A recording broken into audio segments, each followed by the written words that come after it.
नमस्कार दोस्तों, आज की वीडियो में हम बात करने वाले हैं जेलरी मूवी के बारे में।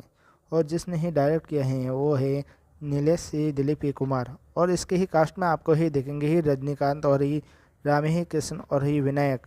और ही कास्ट में और देखेंगे ही मोहनलाल और शिवराज कुमार और ही जैकी श्रॉफ। ये फिल्म ही होने वाली है एक्शन ही ड्रामा ही थ्रिलर ही फिल्म, जो कि 2023 में ही रिलीज हुई थी।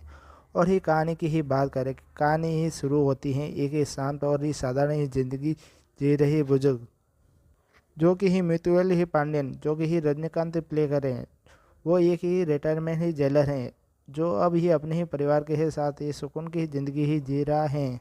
फिल्म के अंदर ही हम उनको ही दिखाई देते हैं कि उनकी ही बेटे की ही अचानक ही मौत के कारण ही वो म्यूचुअल अपने ही पुलिस ऑफिसर की ही हत्या ही हो जाती है।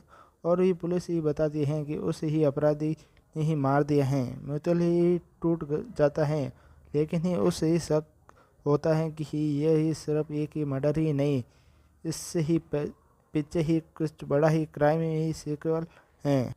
इसके ही बाद ही जेलर की ही वापसी होती है। यही से ही खेल ही शुरू होता है। म्यूचुअल ही फिर से ही अपना ही पुराना ही अवतार ही अपनाता है और ये एक ही खतरनाक ही चालक और ही बेहतर ही जेलर ही और ही कानून और ही दायरे में ही रहते हुए अपराधी उन्हें ही तरीके से ही सबक ही सिखाता है।